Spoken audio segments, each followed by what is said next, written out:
African American. If they would have said something like this, they probably would have been on Jerry Springer, or Steve probably would have been trying to shoot him down and everything else, you know. Steve, but Steve's another story. Yeah. But we'll talk about that later on in the show. But like I say, the one thing that scares me about Donald Trump is his character. You know, about his whole makeup of how he approaches things. You know, always on these social medias trying to prove himself with the Twitter. But you know, you already in the forefront of the point of where you're gonna get recognized nationally. Now it's time to say, hey, all these naysayers, let me show y'all I can do something different. But he got elected, though. I understand that. But back to his character. Listen to this audio from the View, and just check this out.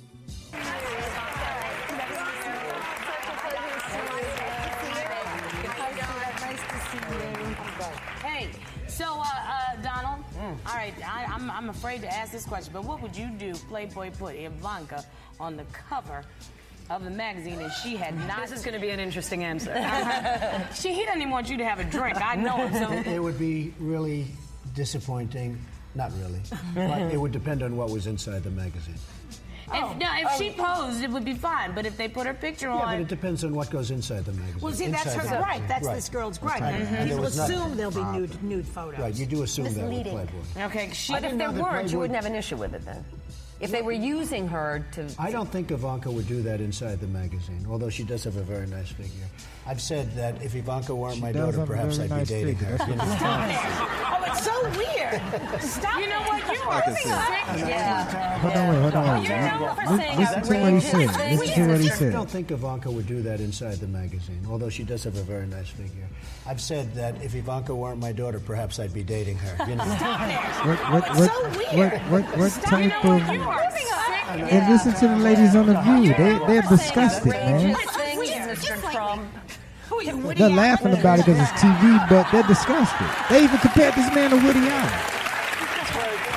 You get what I'm saying? So it's like, what the hell? This is your president, people. This is who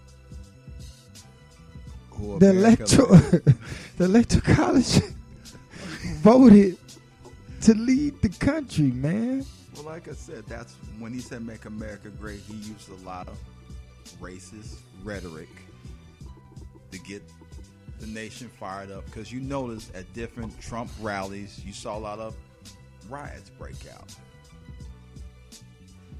I don't know what hillbilly shit he on.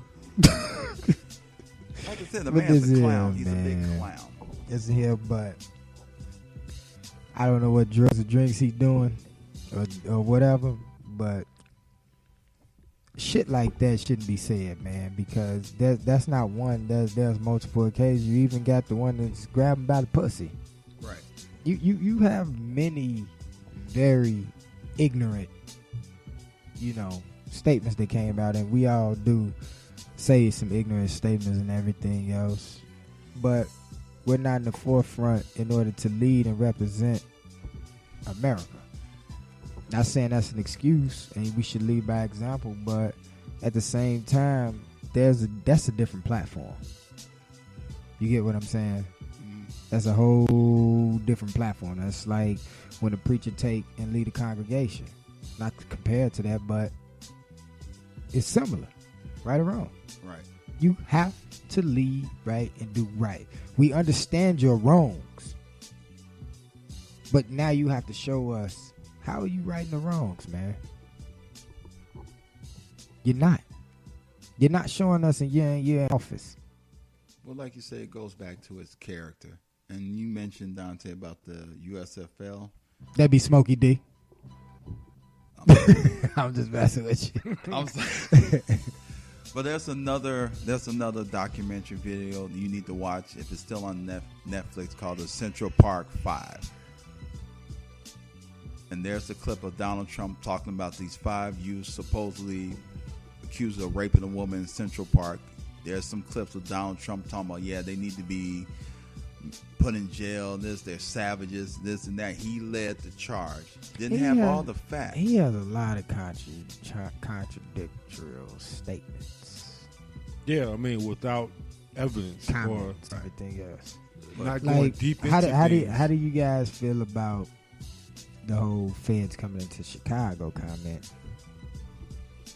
It's a publicity stunt, man. Do you think that's what's needed in order to stop the gun violence? It's a publicity stunt. He's just drawing attention to himself, that's all. But you have Rahm Emanuel, which is the mayor of Chicago. Which he does not like. But at the same time, he's opening this with open arms. This is how I feel about it. I feel like the feds coming into Chicago is a slap in the face to the police, to CPD. This is telling us, the citizens, as we walk through here, the same people that you see every day, just letting us know that you're not mentally and physically or able to do your job. Why do you need to bring the federal government in to help you out in order to control things? And that goes back to a problem to where you don't have certain citizens and certain people in certain areas of certain cultures in order to govern what's justice and what's not justice. That's what it goes back. It's been something that started long ago. That's now, it didn't snowball to a big ass snowball. And now you need help. So bringing in the feds, if I was a Chicago police officer, I would be pissed off. Because now you might be deemed to writing tickets, but doing some backyard bullshit. Now a lot of them might want to do that, right or wrong. I know some police officers. I'm gonna keep it real. Yeah, but like you said though, I mean, if it's feds come in here, it feels like an embarrassment to them, like they don't know what they're doing. And then you already got the Department of Justice came over there talking about different things that were on videotape with Laquan McDonald and everything like that. And they basically whooped them, publicly about how they handled that. And then you come and have them coming in here handling so-called what their job is supposed to be. So it's really a slap in the face, like you said, of Chicago Police Department. And you have some good police officers. Almost that's in CPD. Yes, you do. But you do have some that's, I'm going to go on record and say you do have some that's some bitches. That's the best way I can describe them. I can't put it in no better way. Well, that's in every police department. You have some that's some bitches.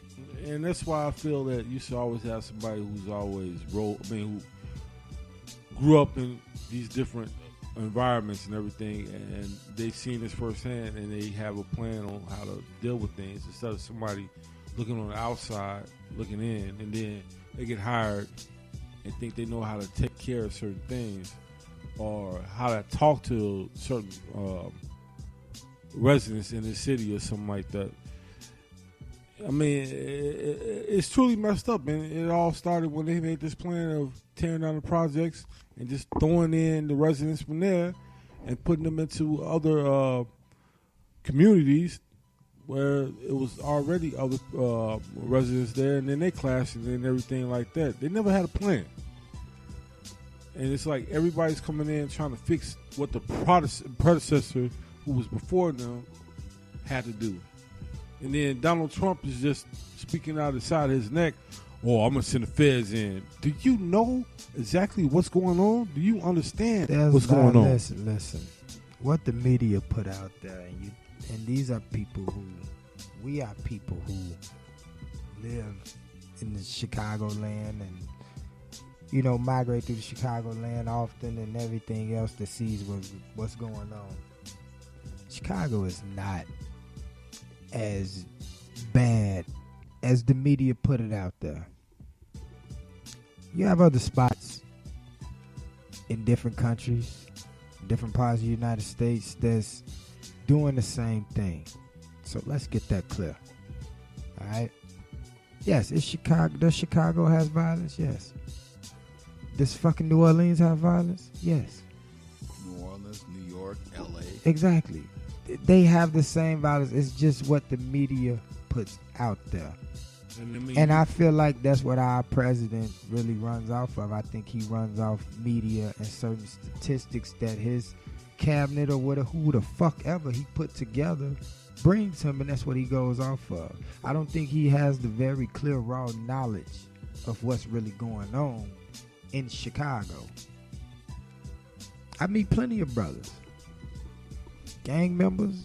Maybe they done shot a few people and everything else, but you sit down and you talk to these people just like you don't want anybody else to sit down and talk to you. They are some very intelligent brothers. Some of them are just products of their environment. Can we blame them for that? No. Can we change that? Yes. We can change the whole mental makeup by doing better things in the inner city, because you do have people that could take this nation to the next level if you just invest time and certain things into them to figure out what the hell they really want to do. If you limit a person that already has no direction, how far can they really go? But if you give them unlimited ability to help them pick and choose what they want to be, you give them the sky. It's the limit. Now you have created a human being with unlimited ability. We have limited ability. We have limited ability in the city. We don't have things in the city that these white suburbs have. And Smokey, we grew up in Oak Park. Never really been to a YMCA and seen some of the things that went on at that YMCA. I never seen like a community get together like I did in Oak Park. Why Chicago can't have that? We can't have that because we don't have the same people. They don't invest the time in those same people that live in Oak Park, that suburb we grew up in, our teenage years, our golden years. That's what we seen. We seen community and we seen together. Not only with the white people, but with the black people and all. And that's what we talked about out there. We talked about conditioned culture and everything else. And that's part of the conditioned culture up to what I'm talking about. The limited ability that they put in the city. Am I right or wrong? You're right. You put more libraries. You put more physical ed centers in order to teach nutrition and physical health and all that other stuff. You put a science academy somewhere to make it free to where they can understand like certain atoms and everything else that make up the human being. You know, what is the circumference of the earth? You know, shit like that. Raw materials that it takes in order to make a battery and shit like that. You know, certain shit we talked about off air. Give them shit like that. Certain mathematics that add up to things that can help you out in life. Why is that not free? That helps America. That makes America great. I'm not going to say again because I grew up in a part of America that it really didn't allow me to be great at all. I had to fish and try to find my greatness. And I wasn't proud of that in America. I had people leading me right, but I still wanted to do wrong because it was certain shit that was limited to me that made me do certain things because, like we say, microwave generation, I wanted it fast. I had to teach patience. I had to learn patience. And that's the problem. Right or wrong? If I'm talking too much, y'all let me know. No. Still trying to learn. I mean, it becomes a threat, though, when you got somebody who can show somebody knowledge about what's going on around them and then people who control things, too. I mean, think about it. Like you said, shutting things down. Simple thing is having field houses where these kids can go instead of being out on the streets and on the corner and everything like that. Somebody who can teach them different things, and then they have a choice of either getting involved in. How about having a center where you can set up economic classes? I mean, you do that to field houses too. To teach agriculture and things like that. Let's say you can have those Why field houses, why they shut not? down. Why not put those things